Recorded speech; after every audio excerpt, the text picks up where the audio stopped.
បាទសូមគោរពជំរាបសួរទៅកាន់ពុកម៉ែបងប្អូនជាទីគោរពស្រឡាញ់រាប់អានទាំងអស់គ្នាផងដែរថ្ងៃនេះគឺខ្ញុំសូមមកធ្វើការ review ទៅលើប្រភេទគម្រោងផ្ទះ villa នេះដើម្បីធ្វើការចែកជូនទៅកាន់ពុកម៉ែបងប្អូនទុកជា concept ប្លង់ឬក៏ទុកជាគម្រោងដែលពុកម៉ែបងប្អូនអាចយកទៅធ្វើការសាងសង់បន្តបានអញ្ចឹងសម្រាប់ប្រភេទផ្ទះ villa នេះគឺជាការសិក្សានិងជាការរចនាម៉ូដឡើងដោយក្រុមការងាររបស់យើងផ្ទាល់ផងដែរ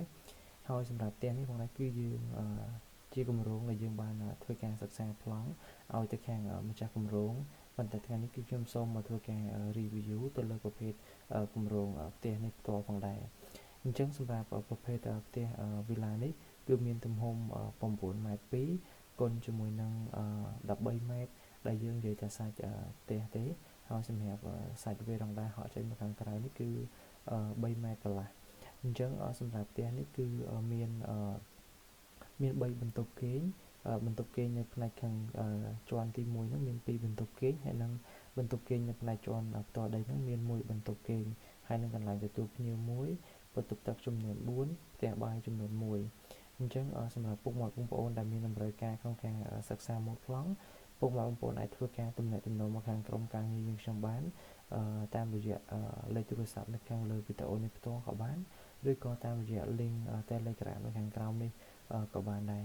អញ្ចឹងសម្រាប់ក្រុមការងារយើងខ្ញុំសិក្សាគម្រោងម៉ូដប្លង់ទៅតាមតម្រូវការ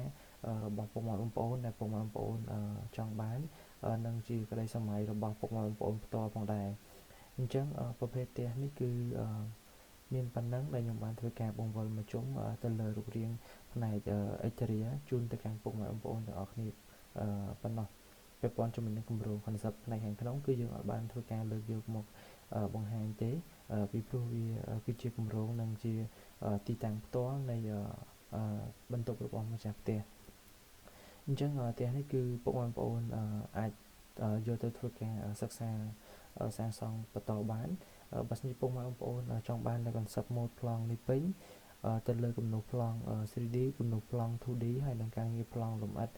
ជាក់ស្ដែងពុកម៉ែបងប្អូនអាចធ្វើការទំនាក់ទំនងមកខាងយើងខ្ញុំបានហើយដល់ឡែកសម្រាប់ទំហំຂະຫນាតពុកម៉ែបងប្អូនអាចធ្វើទៅតាមការងារជាក់ស្ដែងដែលពុកម៉ែបងប្អូនមានផ្ទាល់ទៅលើក្បាលដីរបស់ពុកម៉ែបងប្អូនពាក់ព័ន្ធជាមួយនឹងទំហំក្បាលដីនេះពុកម៉ែបងប្អូនមានធំក្បាលដី10 ម៉ែត្រឬក៏12 ម៉ែត្រគុណជាមួយនឹង15 ម៉ែត្រឬក៏16 ម៉ែត្រពុកម៉ែបងប្អូនអាចធ្វើទៅលើប្រភេទ concept ផ្ទះ villa នេះបានហើយទៅលើការ design និងការឆ្នៃម៉ូដថែមថយពុកម៉ែបងប្អូនអាចធ្វើការកម្មង់បានឬក៏អាចធ្វើការបញ្ចេញនៅ concept ដែលពុកម៉ែបងប្អូនចង់បន្ថែមទៀតក៏បានដែរទៅលើគម្រោងផ្ទះនេះផ្ទាល់ផងដែរ